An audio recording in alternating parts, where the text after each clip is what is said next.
We interrupt your program to issue a severe warning for an impending emergency making its way to your area.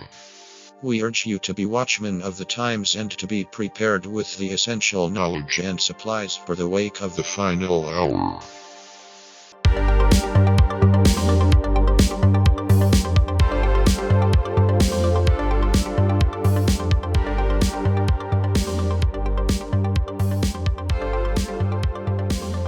Welcome to the Final Hour podcast. This is the 13th episode coming to you from the original Living Word Christian Center out of Minneapolis, Minnesota. My name is Jim Hammond. This is John Gapp. This is Lonaiah Farrell and our producer, D. Schrader. D. Schrader. And so I want you to remember this scripture today as we talk 1 Thessalonians 4:16 through 18.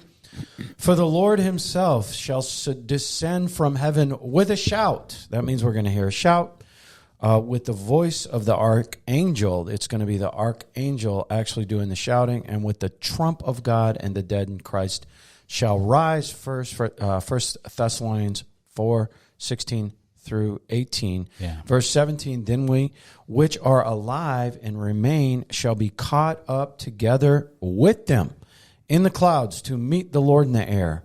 So shall we ever be with the Lord. And then he says in verse 18, you should comfort one another with these words. These words should comfort us. These are things we should be looking forward to. We should be looking for this. Why? They're supposed to comfort us, that this is coming. Mm-hmm. Absolutely. Right? So what we're talking about today is the precursor to this. This is something that we should be looking forward to as we talk about end times and all these signs. Although for the people that do not go in the rapture, it will be, and I wasn't looking at you thinking you're not going to, I think you're probably going, Lonaiah. But you think I'm probably going? Probably. But you have nothing to fear. What we're seeing on earth today is what Jesus calls in Matthew 24, birth pains.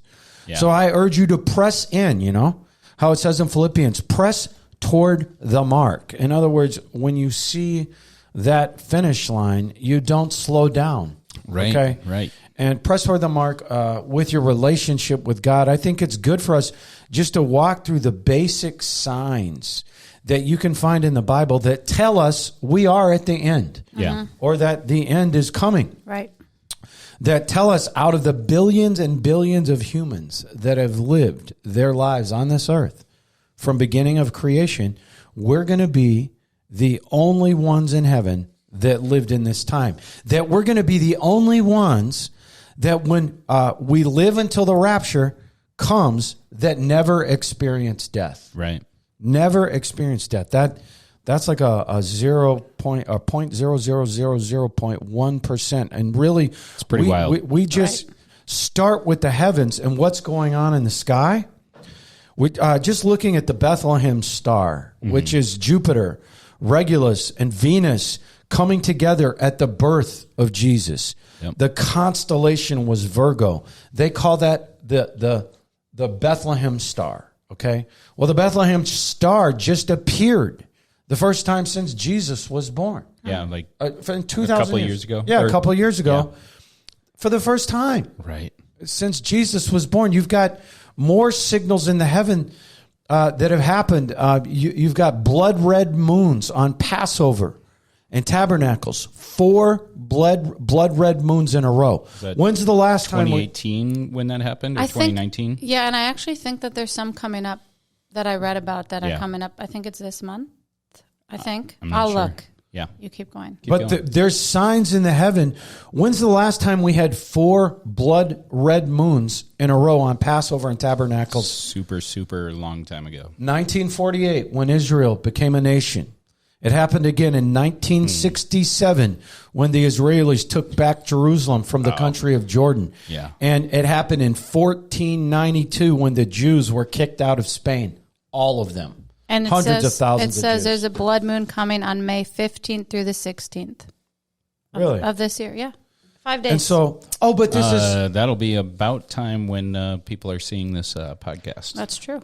This is all just a coincidence, right? In the heavens, we've got foxes on the Temple Mount. Yep. That's in the Bible. They've been seen on the Temple Mount multiple times.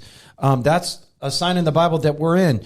Live fish found in the Dead Sea. On top of that, the Dead Sea turned blood red on the Day of Atonement, close to the location of where Sodom and Gomorrah were located. We've suddenly, in the last few years now, got migrations of 172 different species of predatory birds showing up in Israel, and many of them have never been seen in Israel before. That's the cleanup crew for Ezekiel 38 and Armageddon. You've got the Temple Mount Institute. Just Google their website, getting ready for the rebuilding of the tribulation of temple in so many ways with the things we've talked about. I'm just kind of summing up all the things. Yeah. I actually read an article that this week that the Temple Mount Institute people are starting to build the stones for the temple. They're like cutting stones up, getting ready to build it. Right. Yes. That's like their newest development. They already have the cornerstone. Right, but now they're building stones, stones to build the temple. So you've got animals, you've got the nation of Israel, you've got Russia with all its allies in place over there. Yeah. This is all the things we've talked about. And the nation of Israel, getting ready for this. And in South Africa a few weeks ago, you had a plague of locusts on Passover. All right. These are all things that are birth pains. All these things are biblical, along with the fertility of the land of Israel. Don't ever forget that. It's amazing if you ever go over there, how prosperous that land is. Well, Mark Twain toured that land in the early 1900s and said it was the most desolate place without absolutely anything that he'd ever seen. So it goes from desolate to one of the most prosperous land in the Middle East as far as fertility goes. Yeah. You've got the Ethiopian Jews being brought back home. Now we've got lately Ukrainian Jews returning to the land of Israel. All biblical signs. You've got the Hebrew language being restored. Yeah. You've got Jerusalem won back from the nation of Jordan from the Arabs in the 1967. You've got the biggest sign of all, the fig tree, Israel being made a nation in 1948. So we have all these signs coming together. Yeah. And, and we could go on. But remember how Paul said we should comfort one another. We read that. We read that to start. But because we're going to be out of here. That's why we comfort one another. Right. All right. Not to mention the final harvest with the latter rain, dropping the power of God onto earth. All this stuff is going to come, if it's not already here, is a precursor of the tribulation. We have not talked about Israel in a while, you guys. So I just want to give you some updates on some things. Just kind of pull some things going on over there, on some things going back even a couple of weeks, because it's been a little bit. 2 low-quality rockets that were made in Russia, and it's kind of funny in the Lonaiah just runs through this information, and she told me, she got me interested in this because she told me that the Russians were attacking Israel, and I said, what? That'll be a great one. And so I actually looked at the podcast in question, and I said, no, Lonaiah, they were Russian-made rockets. Yeah. So no, Russia is not attacking Israel as of yet. But 2 low-quality Russian rockets were, and that's just kind of just... That's how it goes in our office. So is that like rockets that they bought at Kmart, or what is... Russian-made rockets. Oh. But they're low quality. The lowest of the lowest quality that they fire, that the Hamas fires, the Palestinians fire, from the southern part of Lebanon is what's new here. Into the northern part of Israel. Yeah, because Lebanon's it's not as active, right? It's been staged. Things going into Israel can sometimes be staged from Lebanon, but it's like its government isn't specifically anti-Israel, or is it? No, it's not, but it's in chaos. It's a really weak government. They have Lebanon has a small military. Right. There are lots of, you got Hezbollah. Right. In Lebanon that's probably stronger than their own military. Yeah. And now you've got Hamas. Right. This is a couple weeks ago. Because even like a month ago, we were talking about how Israel fired rockets into Syria from planes that were in Lebanon airspace. Yes, so from it's Lebanon. like a wild area. It's a wild area. Yeah. These rockets, these low-grade rockets, Russian-made rockets, hit the city of Tyre in northern Israel, Tyre.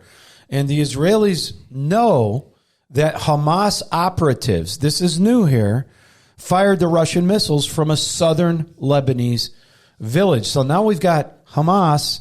I thought it was just Hezbollah up there. Mm-hmm. It's Hamas now in southern Lebanon. And the concerning thing about this is not just that they're Russian-made, all right?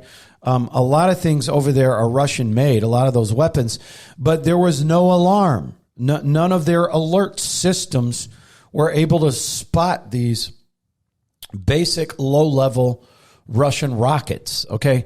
So that's a new thing. It's concerning to Israeli officials how these rockets got in under the radar, all right?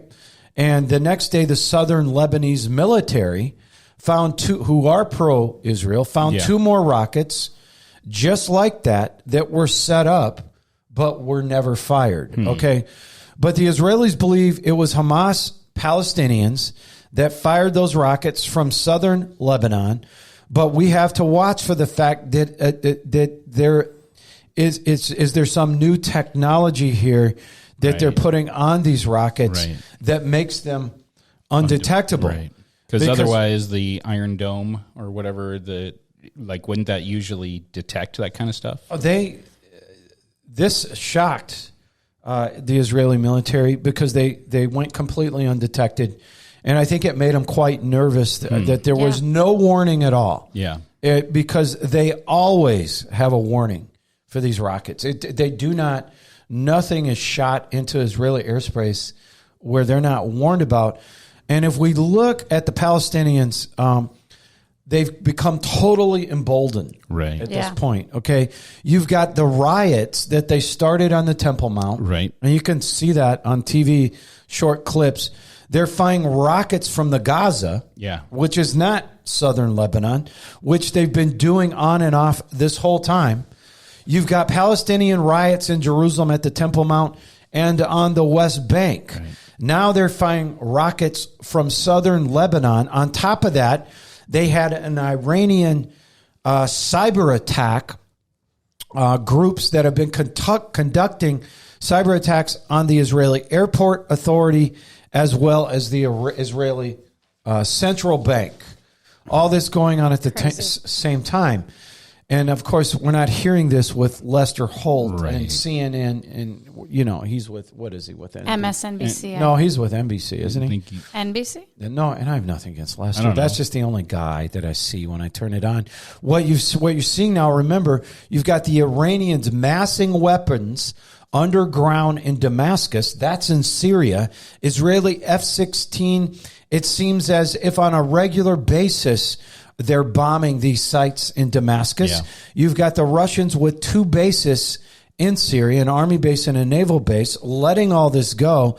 And now you've got Hamas in southern Lebanon sending missiles into Israel. You've got Hamas Palestinians sending missiles from Gaza.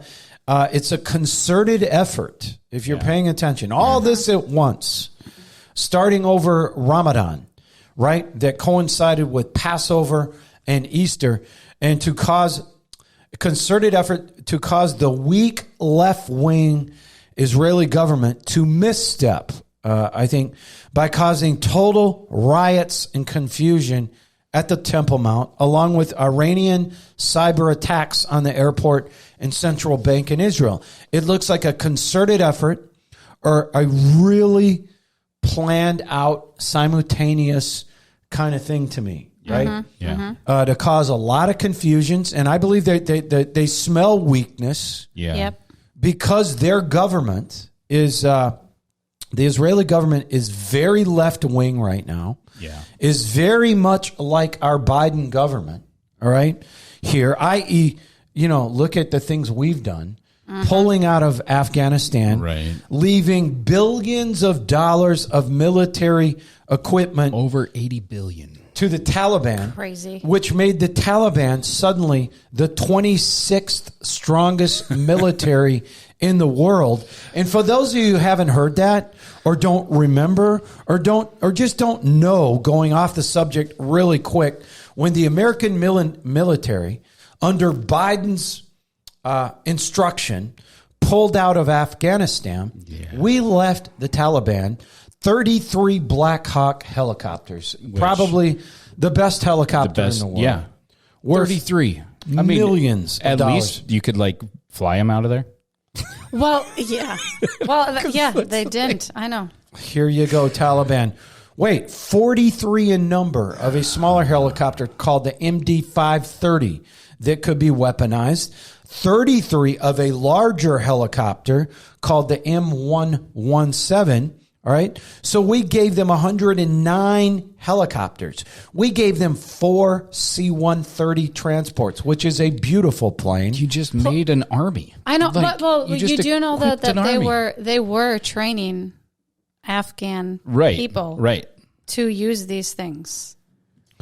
And probably left them over there. Feels like a we left the people over there, but then the Taliban came in and they took these people hostage and they were like, fly us around. I mean, I don't know if you guys have seen the video of everything that happened during that time, but yeah, there's some intense videos out there of them in the helicopters and what they did to civilians during that time. And just don't forget terrible. this. We're talking about weak regime, right?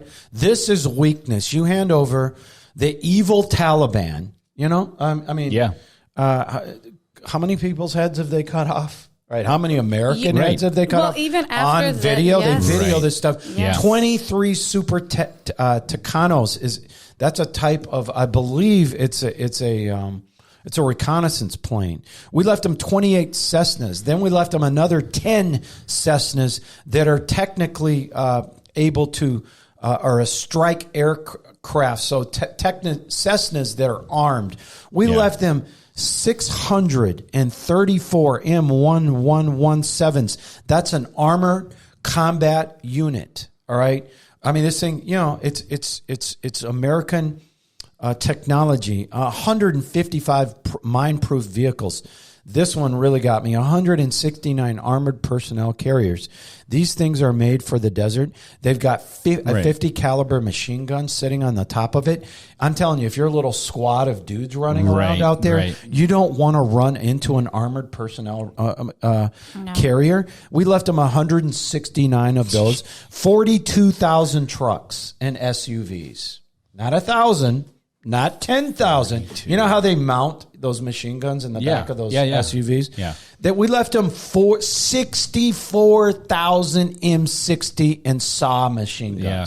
And this do you is know not the an M16. and during these this are- time, the Taliban people were going on social media saying, "Thank you, America, for this new equipment." Right.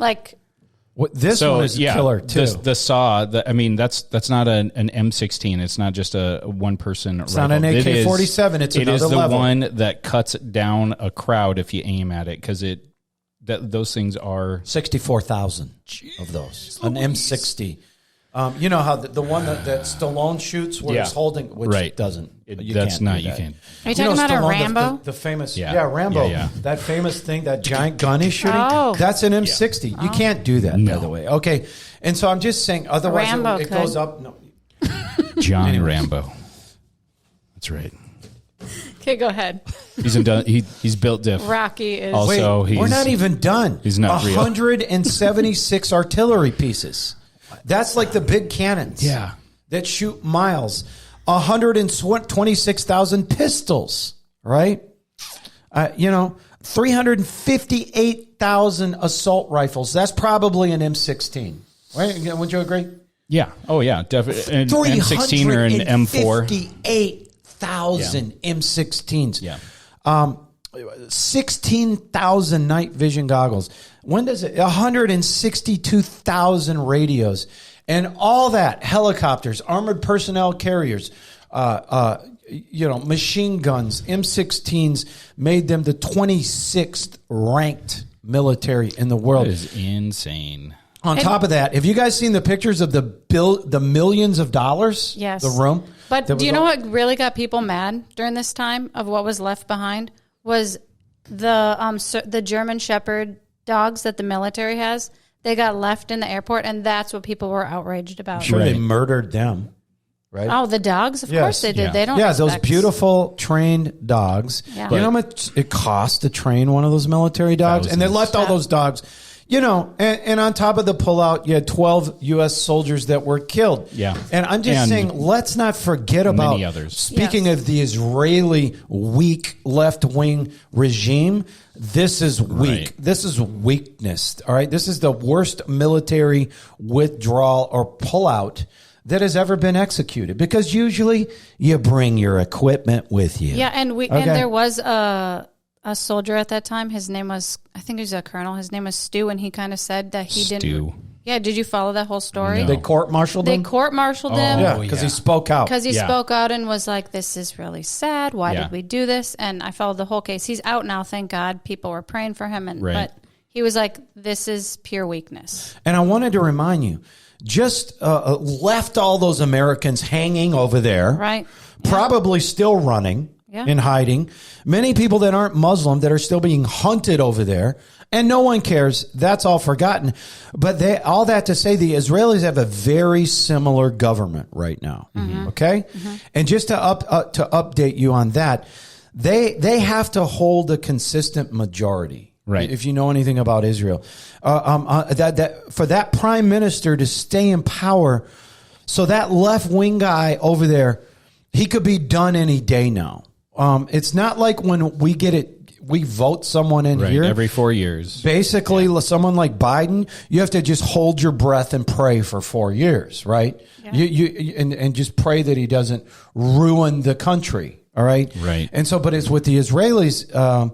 That guy, if he just loses a supporter that says, I officially want to move over. It's like a no confidence really? vote. Yes. Yeah. The whole thing goes down. Yeah. And then it's survival of the strongest, fittest. It's who can raise a majority. Right. And so, because they have to build coalitions between the different smaller parties. And I kind of like that better. I kind of do too. I mean, you can go months without a government, right? But then you don't have a guy in there for 4 years. Right. You can just do nothing about it. Or 8 years if he gets revoted. Yes. And so, you know, I'm not sure this wasn't reported on the regular news with Lester Holt, but Hamas was shooting rockets out of Gaza into Israel, and the rocket they shot went straight up in the air and landed, in that area, on a school. And the school, it was in a courtyard of a school owned by the United Nations in that general area of Hamas. I did not hear about that. It's the United Nations Relief and Work Association called UNRAW.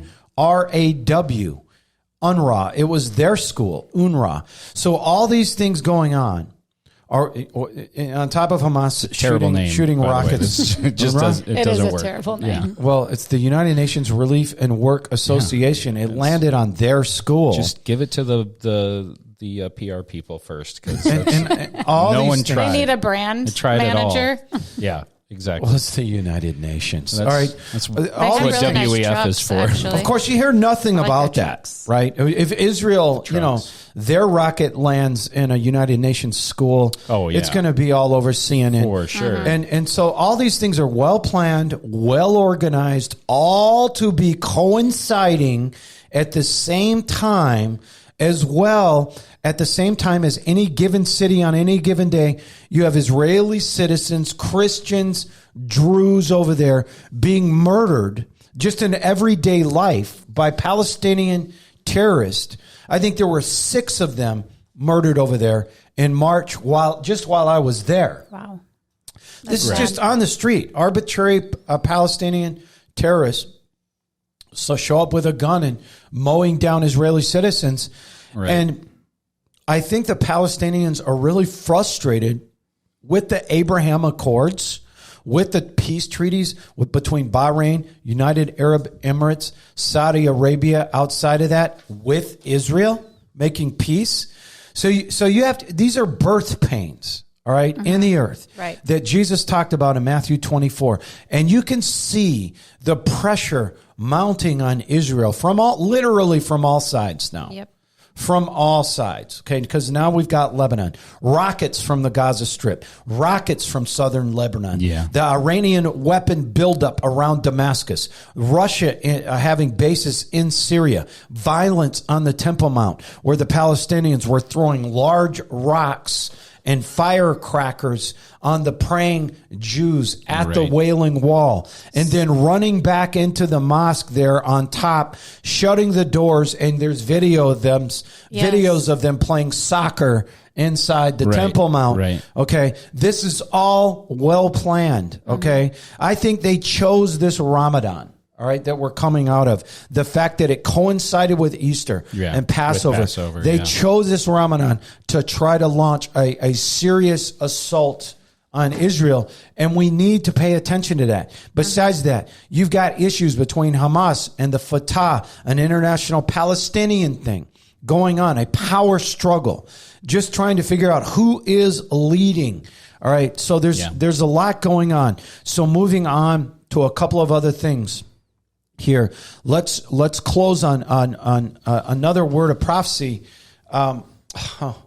I just think we got to skip this and save it for next week. I don't know. You think so? On Ezekiel 29? No. All right. Well, I have to thank a good friend of mine, longtime friend, member of our church named Tom Clapp. I'm sorry I've written you back yet, Mr. Clapp. I know that you want to. We are going to write you back, but I'm using your information. You sent it in.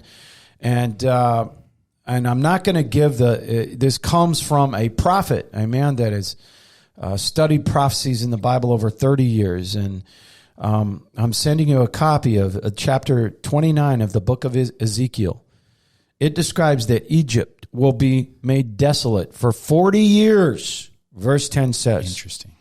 It says, I will make the land of Egypt utterly waste and desolate from the tower of Cyrene, even under the border of Ethiopia. And I can't use this well-known prophet. He's a well-known prophet. We haven't got permission to use his name, but I can use Tom Clapp. Yeah, because Tom's my buddy, right? And say thank you to Tom, right? And but listen to this: I will make the land of Egypt a utter waste and desolate from the tower of Cyrene to the border of Ethiopia. Okay, the Tower of Cyrene is at the Aswan Dam. Very well known. In Egypt. Yeah. Now listen to this. Am I yelling? A little bit. Okay. You know. Ethiopia has constructed down a little. a hydroelectric dam on the Blue Nile.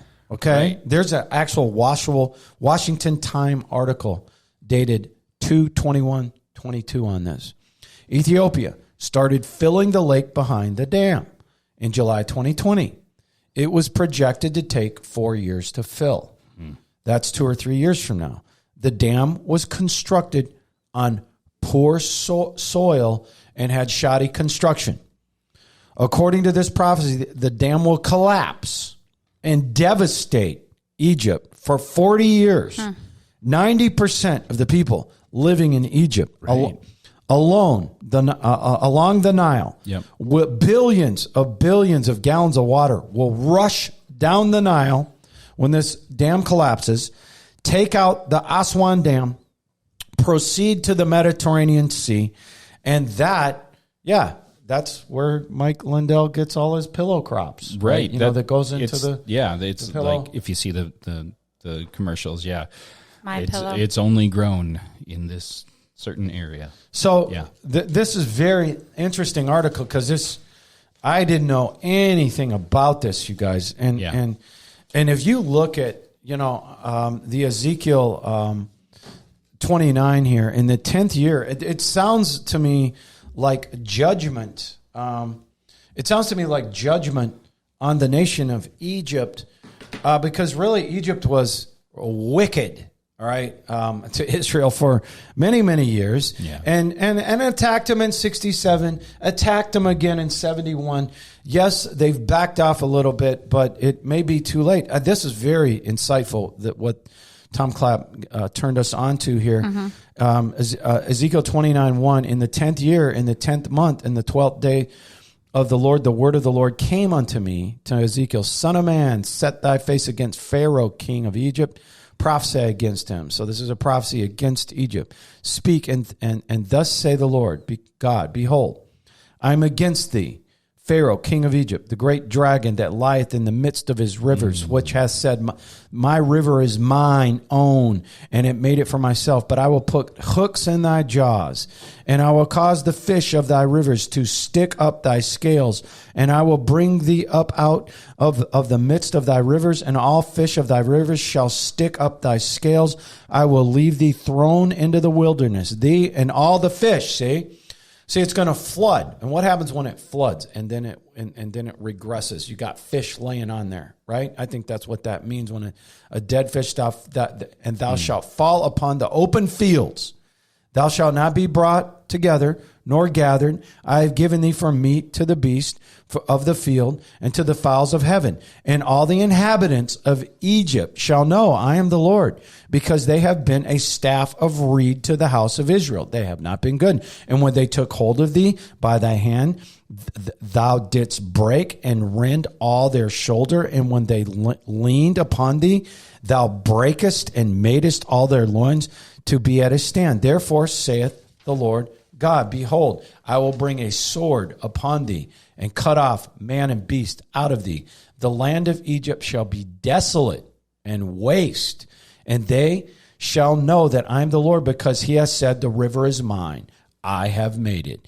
Behold, therefore, I am against thee, against thy rivers, and I will make the land of Egypt utterly waste and desolate, from the tower of Syene unto the border of Ethiopia, where that dam is, where that dam's going to break. No foot of man shall pass through it, nor foot of beast shall pass through it, neither shall it be inhabited for 40 years. Not good news for Egypt. No. This is Bible prophecy. I have not had time to really study this. I'm just saying at first glance, it looks like it is talking about this Aswan Dam breaking, and what would happen from that. But the Lord does say, okay, after this in verse 13, Ezekiel 39:13, yet thus saith the Lord, at the end of 40 years I will gather the Egyptians from the people where they were scattered, and I will bring them again to Egypt, will cause them to return.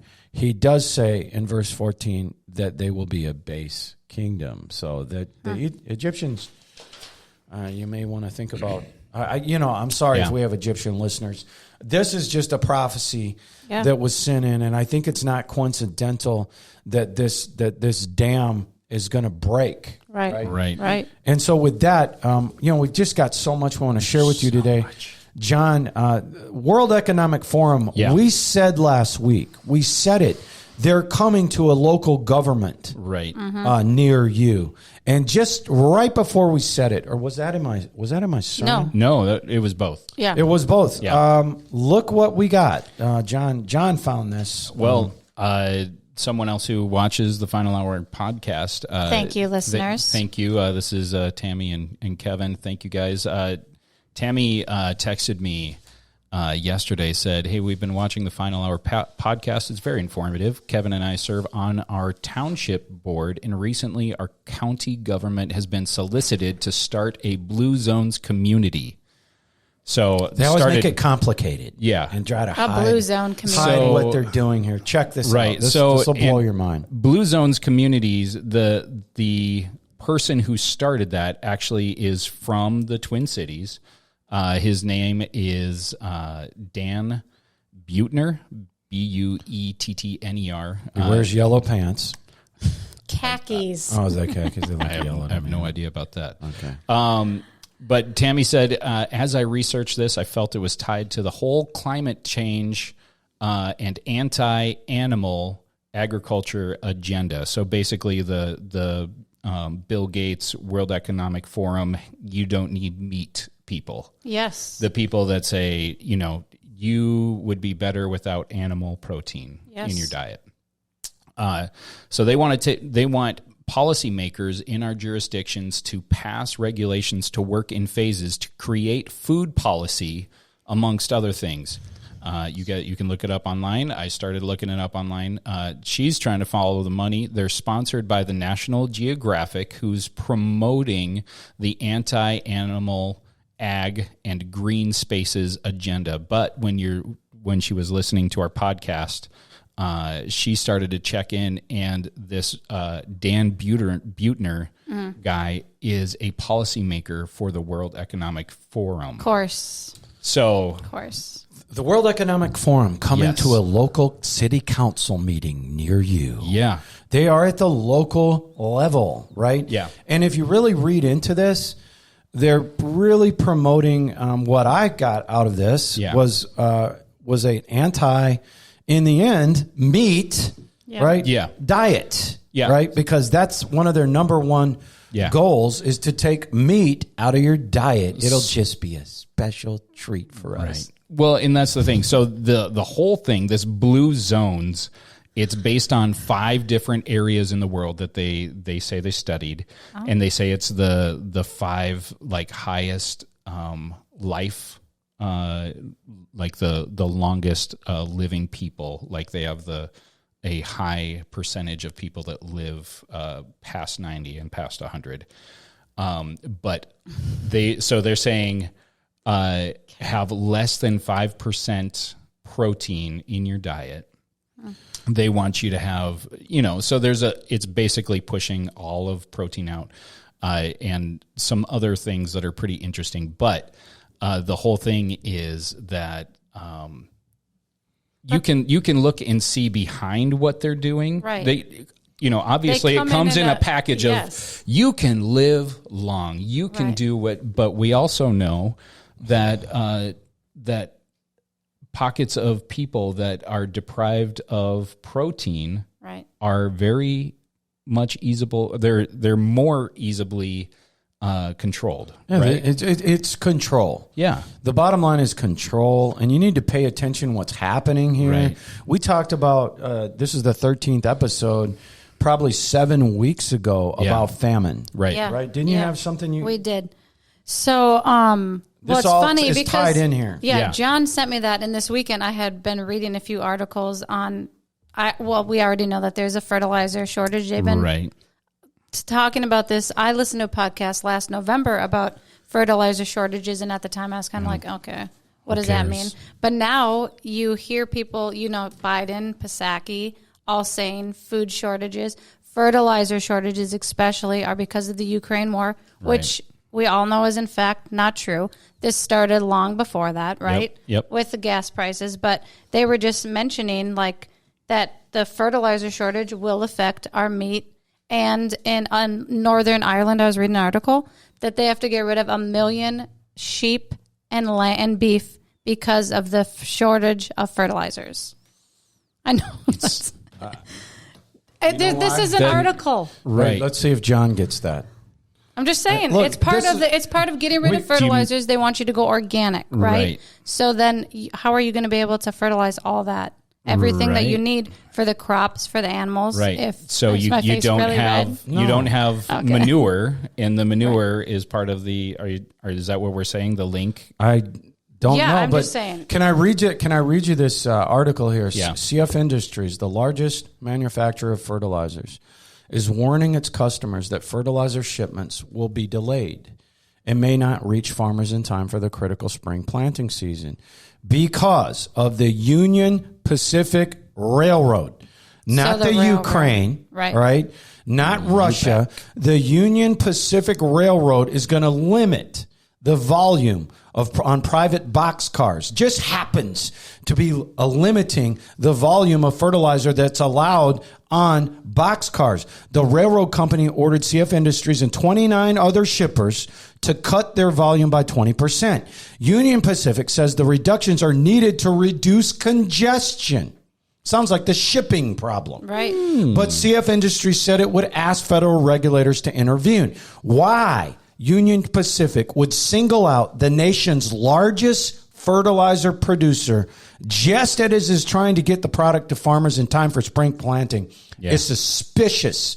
And it just, what a coincidence under this Biden regime. Right. Is that you've got, why is Union Pacific suddenly, and then on top of that, listen to this, that rail carriers are also partially halting transportation of livestock feed. Okay. This is the railroad people. Yeah. Potentially forcing farmers to slaughter their cows and chickens if they can't get enough grain to feed them. This would further drive up prices of dairy products such as milk.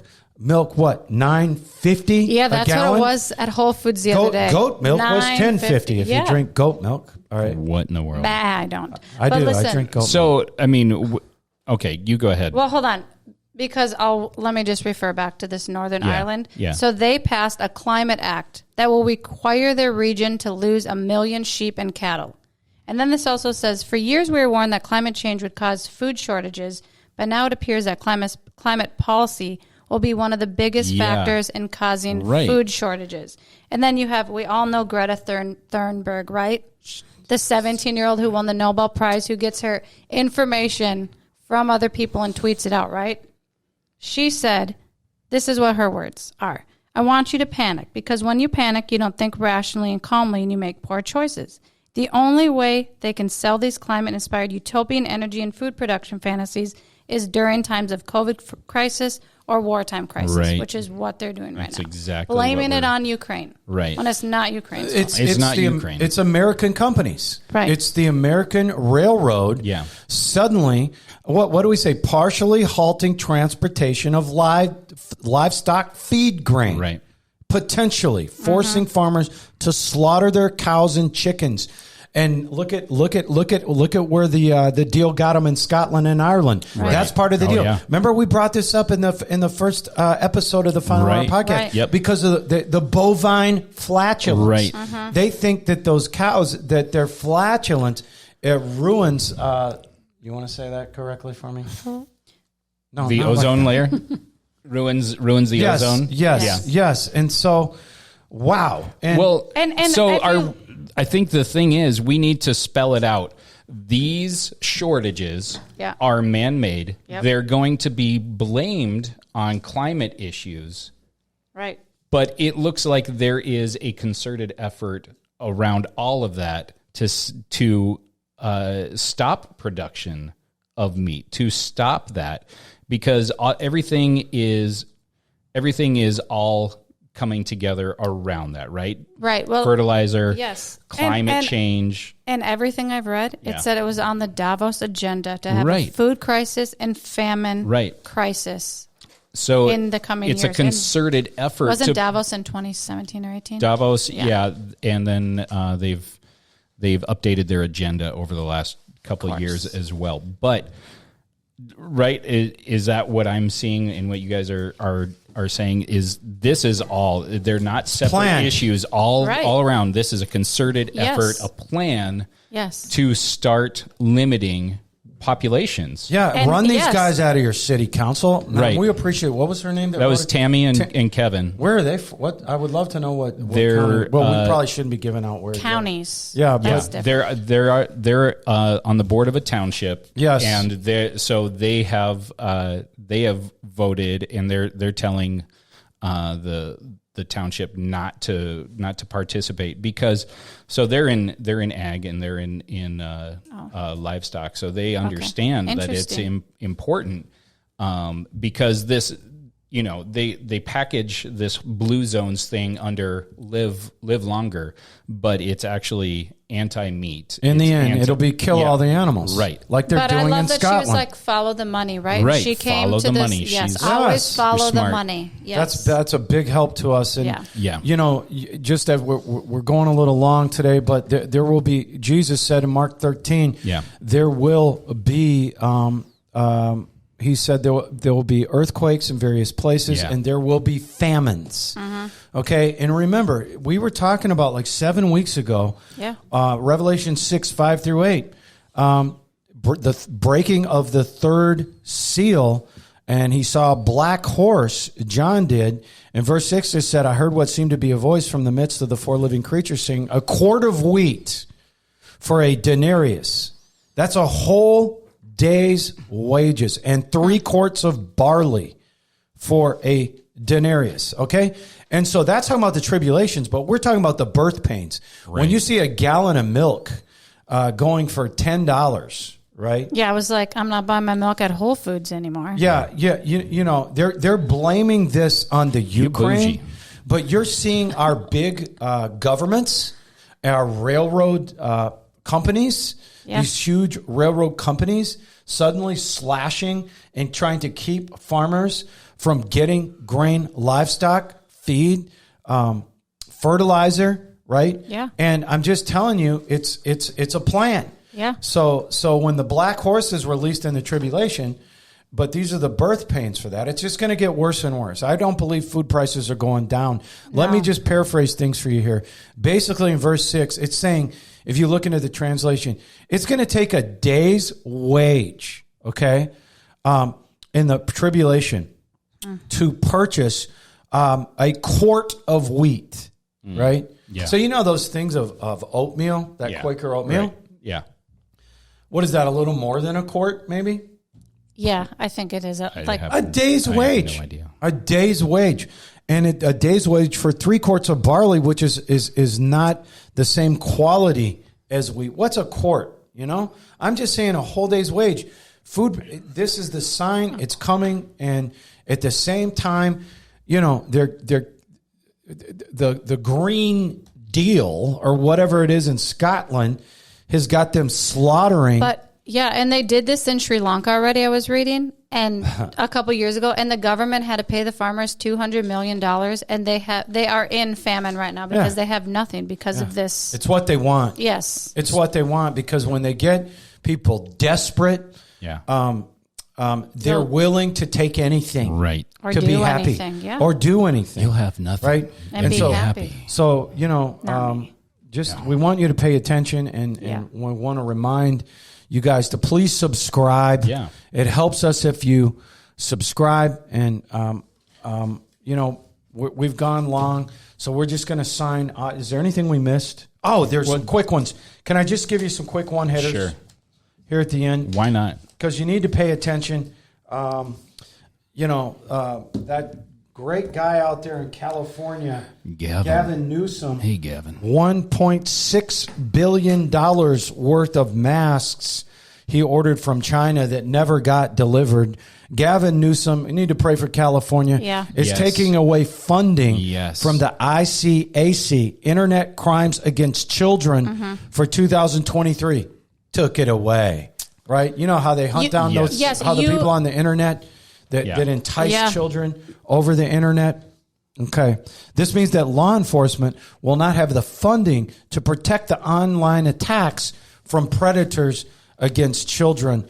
Can I say something quick about that? Because anybody can call Gavin Newsom's office and fight this. Honestly, their new budget year doesn't start until July 1st of this year, right? Yeah. For 2023. This is for 2023. So you can call his office and demand or ask nicely, right, that they put this funding back in, because it's important. This stops, like, predators online, or like a sex offender wouldn't be registered online. They're going to remove all sex offenders from their website. So, you know how you have the app right now, if you're a parent, you can look and see, like, if there's a sex offender around you, and you have that information here in Minnesota right now, but in California, they're going to remove all of that. You won't know where they are. No. Right. You won't know where they are. And they don't want individuals who have crimes against children to even be convicted of anything. Right. So it's not just, it's... This is your state, California. Yes, California. So you guys need to keep moving to Nashville and Florida and Texas. That might be a good decision. We know a lot of you are, right? Yeah. Absolutely. Yeah. Well, yeah, it's becoming a state that it's like biblically apocalyptic in and of itself. It is very anti anything that lines up with the Bible. But There's that is so why many things. You get involved in your local city governments. Yeah. I know. I have people like, how long are you going to stay in Minnesota? And I was like, I'm not leaving. Right. Like, I'm going to fight. Yeah. Yeah, be involved, just Yeah. like Tammy and Kevin. Guys, thank you. That Right. is how you make a change. You can't just Right. understand this and not use it. And Right. you can't just sit on this, just like the gospel. Use the gospel. Let people know about the love of Jesus. Also, in your community, be involved. Let them know that these programs that are coming seemingly out of nowhere are Right. actually things that are intended to take your control in the ability to understand and know what you want to do with your life, include eating meat, Right. include all of these things that are designed to take your choices away. Be understanding. Let people know. Be active. Watch Right. these other countries and know that this is the agenda here. Yeah. The guy up in Canada, they have the same agenda here. Didn't he just have, I mean, I know we're kind of going on, but there's so much information. Yeah. Didn't something about the children where they've been able to say Oh, yes. that the They- children aren't really theirs They now. took away primary parency in Saskatchewan. I believe it's Saskatchewan. I was reading about it this weekend. But basically, they passed a law because there was a murder in 2019 where a mother murdered her child. So they're using that to create this law where now the government is basically in control of the child. They say, we're not going to use this against a parent who doesn't want to vaccinate their child. We're just doing this to protect the children. Be aware, Canada. Yes. Yes. You have to Well, be I'll awake. I'll connect the link because I know all provinces Yeah. are different and everybody Yes. has their own law. But This is not across the board in Canada, Right. but it's you know, Yeah. that's their goal. Right. Is they want to be able to call your children not yours. Okay. right, but if you look at, I was listening, I can't remember who it was, but they're basically like, if we can break the family unit Yeah. and the children aren't looking to their parents for information, they're looking to their government or their Yes. leaders. Justin we can Trudeau. we can do anything because we can mold their minds any way. It's you want it to be. it's part of the communist socialist Yes. agenda to make sure that they're programmed in their way of thinking and not Right. according to their parents. Right. And, you know, as we close today, also, you need to use your authority every Yes. day, Yeah. your authority that you've been given. Yep. Remember, it's not like, this is not like Old Testament prayer. You have authority. Yeah. And what's behind these people is demonic. Yeah. It's demonic, and you have to speak to that, and you have to use the name of Jesus. Yeah. You have to use the blood of Jesus. You can't just sit there and watch this stuff. Yeah. Right. Right. And so thank you so much and please do subscribe to the Final Hour podcast. It really helps us, I believe, with the algorithms. Is that correct? Yes. I mean, The more subscribers that we can get, and we're just really blessed to be able Share to do it. this. Yeah. And we do. We pray for you guys. Yes. I pray for you daily. Yeah. But we prayed even before we went on the air today. We prayed for you as a team too. So we Yes. just want to thank you for for subscribing and viewing your show. God bless you. We'll see you next week.